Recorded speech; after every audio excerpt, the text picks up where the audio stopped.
आमगाव विधानसभामध्ये क्षेत्राचा विकास करण्याकरिता संजयजी पुराम सारख्या युवा नेतृत्वाला या क्षेत्राची पुन्हा संधी दिली असे सर्वांचे लाडके देवाभाऊ या विनंती आजच्या आपण या प्रजासभेला भारत माता की। अरे काही आवाजच नाही देवरीचा, कसं होईल? देवरीचा आवाज मुंबईपर्यंत गेला पाहिजे। भारत माता की, भारत माता की। छत्रपती शिवाजी महाराज की, धर्मवीर छत्रपती संभाजी महाराज की, भगवान बिरसा मुंडा की, भारत रत्न डॉक्टर बाबासाहेब आंबेडकरांचा जय श्रीराम। हिंदवी स्वराज्याचे सरसंस्थापक छत्रपती शिवरायांना मानाचा मुजरा करतो। भारतीय राज्यघटनेचे शिल्पकार भारतरत्न डॉक्टर बाबासाहेब आंबेडकर यांना मानवंदना अर्पित करतो, ज्यांनी जल, जमीन आणि जंगलाच्या संरक्षणाकरता, आदिवासी समाजाच्या संरक्षणाकरता इंग्रजांना सळो की पळो करून सोडलं। त्या भगवान बिरसा मुंडा यांना देखील नमन करतो। आपले दैवत श्री धुकेश्वरी माता आणि कचारगडच्या मां काली कंकालीला या ठिकाणी नमन करतो।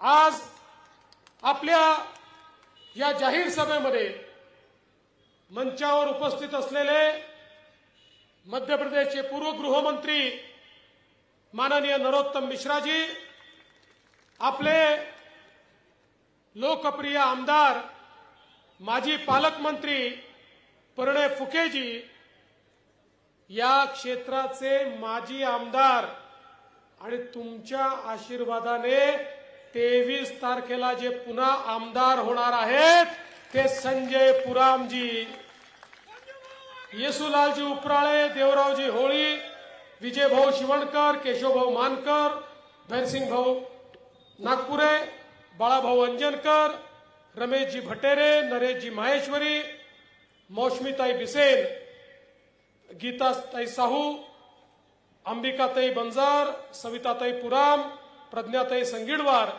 कविताताई रांगडाले, सुरेंद्र नायडू, सुरेश हर्षे, संजय उईके, रमेश भाऊ ताराम, प्रमोद भाऊ संगीडवार, रामसिंग येरणे, मंचावर उपस्थित भारतीय जनता पार्टी, शिवसेना, राष्ट्रवादी काँग्रेस, रिपाई, आपल्या संपूर्ण महाआघाडीचे सर्व पदाधिकारी आणि या ठिकाणी उपस्थित मोठ्या संख्येने उपस्थित असलेल्या माझ्या लाडक्या बहिणींनो आणि तितक्याच लाडक्या भावांनो, आज मला अतिशय आनंद आहे की पुन्हा एकदा आमगाव देवरी मतदारसंघामध्ये संजय पुराम याला आशीर्वाद मागण्याकरता मी आपल्यामध्ये आलो आहे।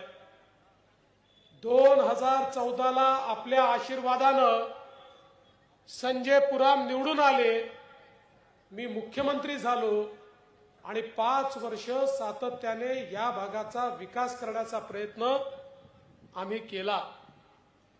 2019च्या निवडणुकीमध्ये आम्हाला असं कधी वाटलंच नाही की 5 वर्ष एवढा ऍक्टिव्ह असलेला, लोकांची कामं करणारा संजय हा पराजित होईल।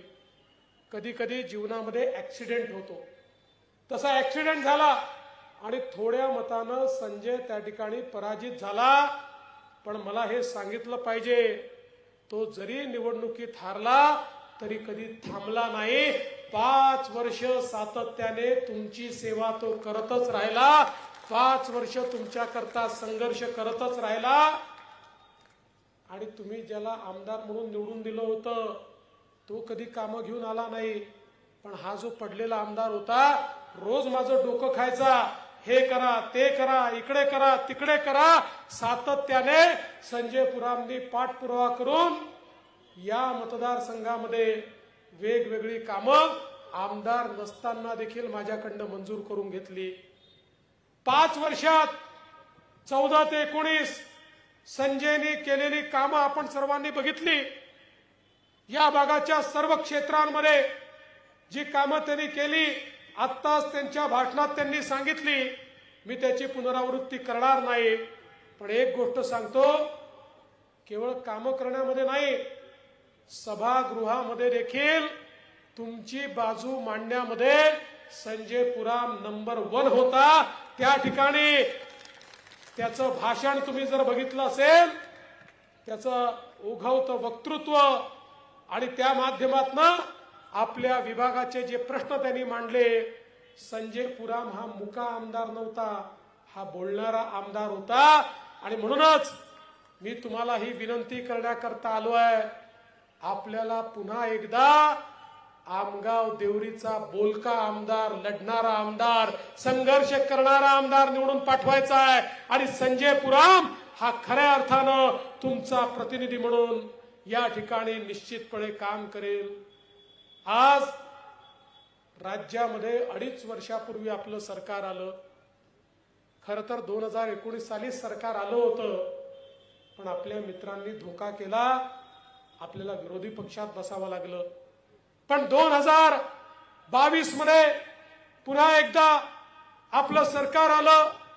शिंदे साहेब मुख्यमंत्री झाले, मी उपमुख्यमंत्री झालो, नंतर वर्षभराने अजितदादा उपमुख्यमंत्री झाले. या 2.5 वर्षाच्या काळामध्ये समाजातल्या प्रत्येक व्यक्तीचं कल्याण करण्याचा प्रयत्न आम्ही केला. आज आपल्या शेतकऱ्यांकरता आपण 1 रुपयात पीक विम्याची योजना आणली. मला सांगताना आनंद वाटतो, शेतकऱ्यांनी रुपया भरला, 8,000 कोटी रुपये शेतकऱ्यांच्या खात्यामध्ये पीक विम्याच्या माध्यमातून आपण त्या ठिकाणी दिले.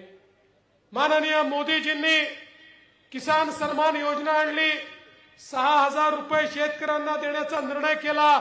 आपण सांगितलं आम्ही देखील नमो किसान सन्मान योजना आणू, 6,000 रुपये आपण टाकले, 12,000 रुपये शेतकऱ्यांच्या खात्यामध्ये जमा करणं सुरू केलं. आणि आता पुन्हा तुमच्या आशीर्वादाने सरकार आलं. 12,000 रुपये नाही, 15,000 रुपये शेतकऱ्यांच्या खात्यामध्ये आपलं सरकार या ठिकाणी जमा करणार आहे. यासोबत आपल्याला कल्पना आहे, मागच्या काळामध्ये 2021 साली काँग्रेसच्या सरकारने धानाचा बोनस जाहीर केला, पण लबाडाचं अवतन जेवल्याशिवाय खरं नसतं. लबाडांनी त्या ठिकाणी तो दिलाच नाही. आपण 15,000 रुपये दिला, मग 20,000 रुपये दिला, आणि आता यावर्षी 25,000 रुपये आपण धानाला बोनस देणार आहोत. शेतकऱ्यांच्या पाठीशी उभं राहणारं आपलं सरकार आहे. आणि एवढंच नाही, आपण निर्णय केला, आपल्या शेतकऱ्यांना वीज बिल आपण माफ करून टाकलं. आता तुम्हाला बिल येत आहे, पण बिलामध्ये किती येत आहे? 000 येत आहे. कारण तुमचं सगळं बिल राज्य सरकार भरताय. पुढचे 5 वर्ष शेतकऱ्यांना वीज बिलाचा 1 रुपया देखील भरायची गरज नाही. आणि 5 वर्ष याकरता म्हणतो, पुन्हा 5 वर्षांनी आम्हाला निवडून दिलं तर त्याचे पुढे 5 वर्ष देऊ. सोबत सौर कृषी वाहिनी योजना आणली. या योजनेच्या अंतर्गत आमचा शेतकरी आम्हाला नेहमी म्हणतो, आम्हाला दिवसा 12 तास वीज द्या. तुम्ही कधी दिवसा देता, कधी रात्री देता, कधी 8 तास देता.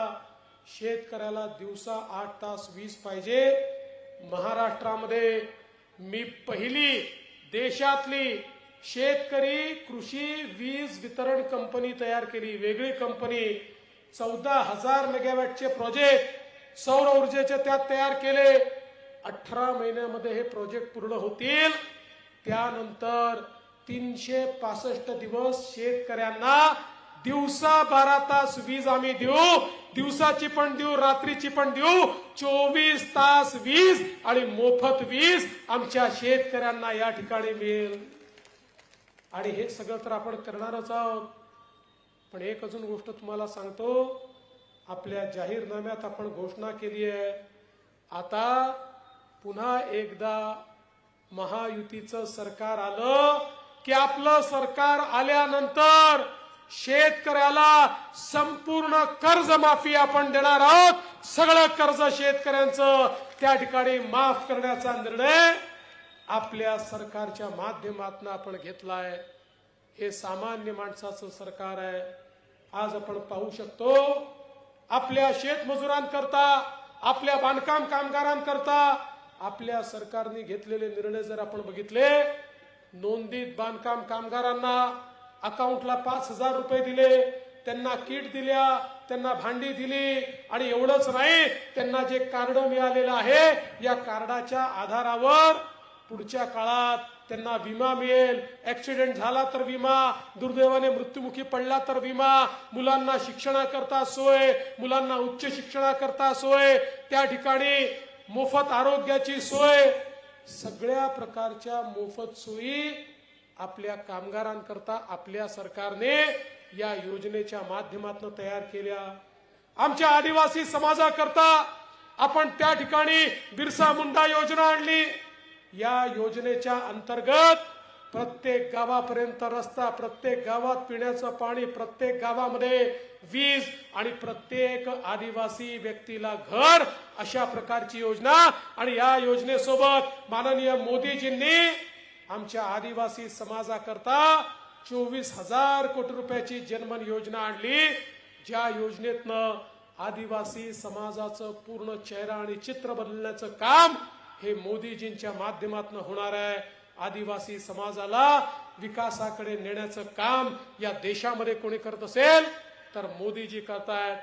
मी आठवण करून देतो, मागच्या काळात आपलं सरकार असताना आपण निर्णय केला, आदिवासींच्या मुलांनी केवळ त्या ठिकाणी आश्रम शाळेमध्येच का शिकावं, त्यांनी शहराच्या नामांकित शाळांमध्ये का शिकू नये। आणि म्हणून मी निर्णय केला, शहरातल्या नामांकित शाळा फी 50,000 रुपये असो, 1,00,000 रुपये असो, सरकार फी भरेल आणि आदिवासीचे मुलं त्या ठिकाणी शिकतील। आज 25,000 आदिवासी मुलं दरवर्षी खासगी चांगल्या शाळांमध्ये शिकतात। आता जवळजवळ 2,00,000 मुलं या योजनेच्या अंतर्गत शिक्षण घेऊन बाहेर पडतायत। अशा प्रकारे आदिवासी समाजाला पुढे आणण्याचं काम आपल्या सरकारच्या माध्यमातून होत आहे। संजू भाऊंनी ज्याचा उल्लेख केला ही गोष्ट देखील खरी आहे। आमच्या देशामध्ये देशाच्या स्वातंत्र्याला 75 वर्ष झाले होते, पण या देशामध्ये एकच समाज असा होता की ज्या समाजातनं कोणीही राष्ट्रपती झालं नव्हतं।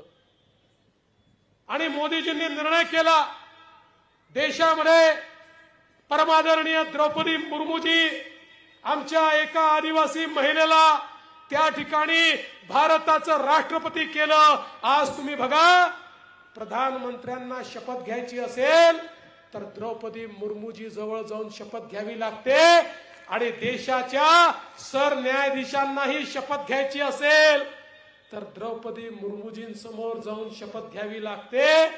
गव्हर्नरलाही शपथ घ्यायची असेल तर त्या ठिकाणी त्यांची नेमणूक ही द्रौपदी मुर्मूजी करतात।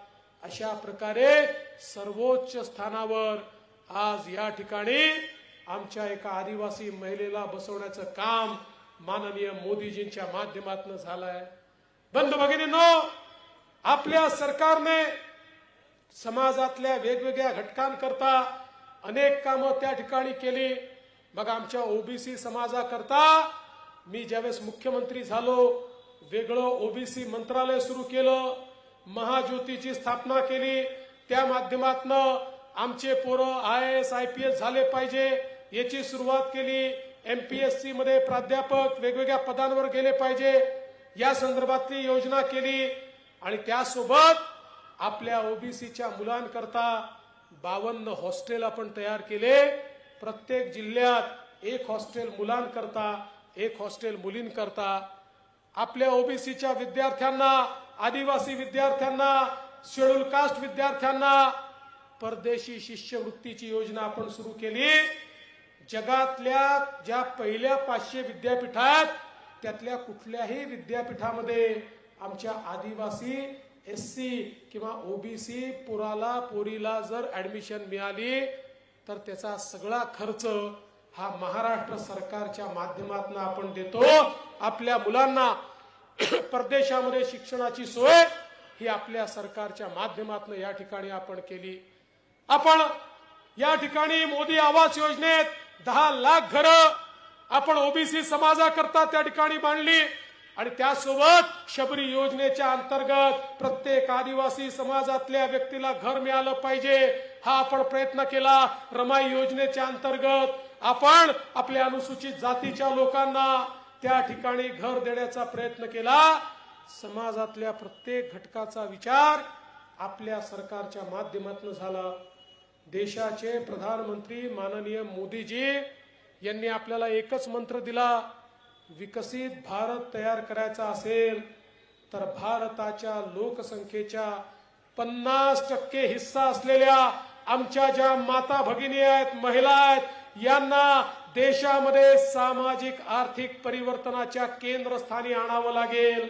आणि म्हणून मोदीजींनी या ठिकाणी बेटी बचाओ बेटी पढाओ पासनं लखपती दीदी पर्यंतचे अनेक कार्यक्रम आखले.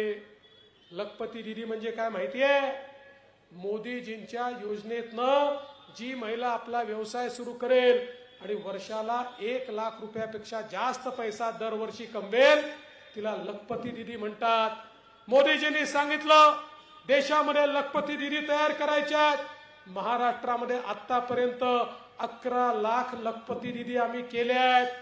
लवकरच 25 लाख करू, 2028 पर्यंत 50 लाख करू आणि त्यानंतर 1 कोटी आम्ही या ठिकाणी आमच्या लखपती दीदी तयार करू.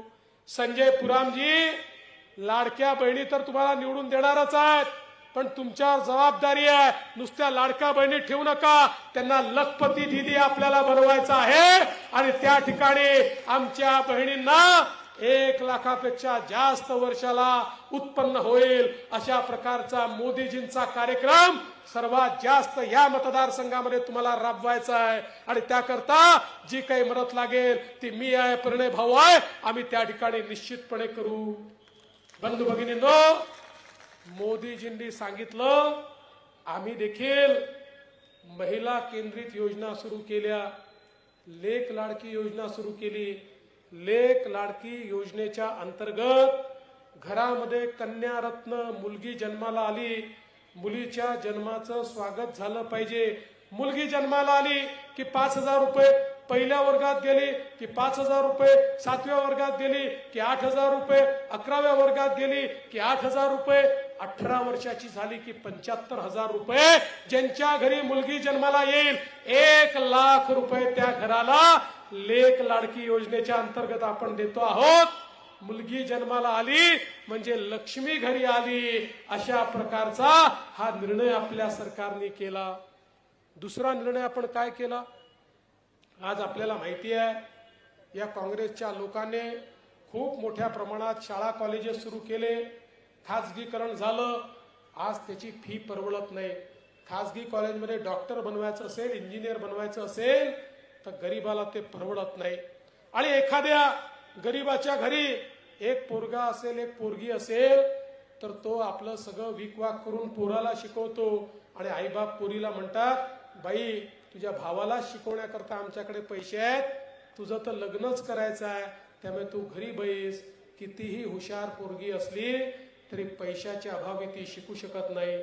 आम्ही निर्णय केला, आई बापाला सांगितलं तुमच्या पोरीला शिकवायची ऐपत तुमची नसेल तर काळजी करू नका.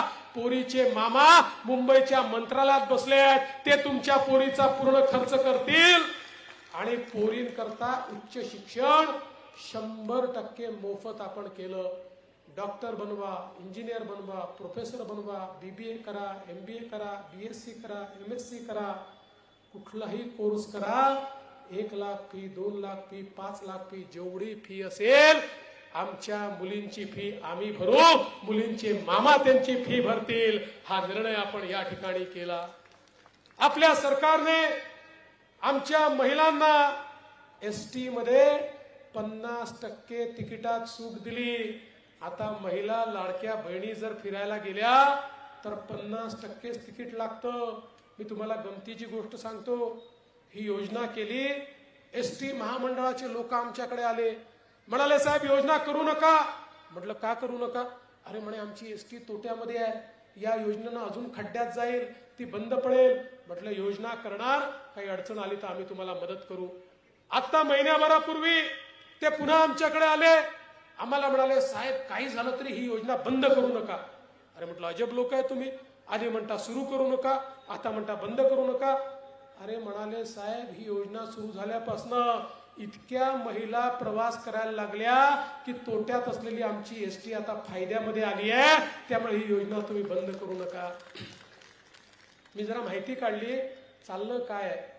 माझ्या लक्षात आलं आता तालुक्याला किंवा जिल्ह्याला जायचं असेल, आमच्या लाडक्या बहिणी आमच्या भाऊजींना सांगतात तुम्ही घरी बसा, तुम्ही गेले की दुप्पट खर्च होतो, तिकीटे दुप्पट लागतं, गेले की पान तंबाखू खर्रा मावा काय काय खाता आणि पैसा बर्बाद करता.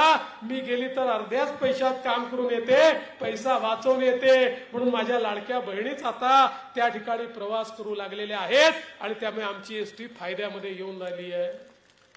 एवढंच नाही बहिणींनो, तुमच्या करता आपल्या सरकारने मुख्यमंत्री माझी लाडकी बहीण योजना आणली आणि आमच्या बहिणींच्या खात्यामध्ये महिन्याला 1500 रुपये जमा करणं आम्ही सुरू केलं. त्यामुळे काँग्रेसचे, शरद पवार गटाचे, उबाठाचे लोक आम्हाला म्हणायचे योजना फसवी आहे, योजना होणारच नाही, पैसा जाणारच नाही, तुम्ही मूर्ख बनवताय, हे तर जुमले आहे, हे हवेतले बाण आहे. त्यांच्या नाकावर टिचून 2.5 कोटी बहिणींच्या खात्यामध्ये नोव्हेंबर पर्यंतचे सगळे पैसे आम्ही जमा करून दाखवले. पण बहिणींनो तुम्हाला सांगतो, जशी आम्ही तुमचे सख्खे भाऊ आहोत, तुमचे काही सावत्र भाऊ देखील फिरताय.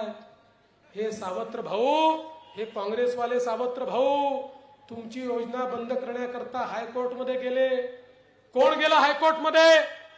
काँग्रेसचे अध्यक्ष नाना पटोले आणि सुनील केदार यांचे अधिकृत निवडणूक प्रमुख अनिल वडपल्लीवार काँग्रेसच्या वतीनं माननीय उच्च न्यायालयात गेले आणि याचिका दाखल करून सांगितलं ही लाडकी बहीण योजना, ही लेक लाडकी योजना, ही अर्ध्या तिकिटाची योजना, ही मुलींच्या शिक्षणाची योजना हा पैशाचा चुराडा आहे, हा चुराडा थांबवा आणि या योजना बंद करा, त्याच्यावर स्थगिती द्या, अशी मागणी त्यांनी हायकोर्टात दिली. पण काळजी करू नका, तुमचे सख्खे भाऊ तिथे होते, आम्ही लढाई लढली आणि कोर्टाने सांगितलं लाडकी बहीण योजना सुरूच राहील, ती बंद होणार नाही. आणि बहिणींनो, आता तर तुम्ही एकदा संजू भाऊला निवडून दिलं, त्यानंतर 1500 रुपये नाही 2100 रुपये महिन्याला तुमच्या खात्यामध्ये येतील, हा निर्णय आपल्या सरकारच्या माध्यमातून घेतलाय.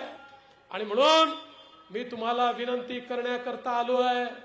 आज खऱ्या अर्थानं या निवडणुकीमध्ये आपण ज्या प्रकारे जनतेची सेवा करतोय, संजय पुरामने या ठिकाणी जे काम केलंय, मग दुकेश्वरी मंदिराच्या विकासाची योजना त्यांनी तयार केली, चिचगडला त्या ठिकाणी, कचारगडला त्या ठिकाणी दोन्हीकडे तीर्थक्षेत्राचा दर्जा दिला, विकासाला निधी दिला, देवरीतील ग्रामीण रुग्णालयाला देखील आता 100 खाटांचा दवाखाना ते तयार करणार आहेत. या ठिकाणी भगवान बिरसा मुंडा भवन ते तयार करतायत. समाजातल्या प्रत्येक व्यक्तीच्या जीवनामध्ये परिवर्तन घडवण्याचं काम आमचे संजय भाऊ करतायत.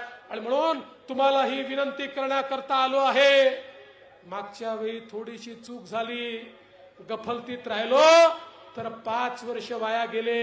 आता कुठल्याही गफलतीत न राहता संजय पुराम यांना 20 तारखेला निवडून आणा आणि मी तुम्हाला गॅरंटी देतो संजयच्या मागे हा देवा भाऊ उभा आहे. संजयला या ठिकाणी मी मदत करेन आणि या विकासाचा चेहरा आपल्याला काय असतो ते आमगाव देवरीला दाखवून देईन, एवढंच सांगतो आणि माझं बोलणं संपवतो. धन्यवाद. जय हिंद, जय महाराष्ट्र.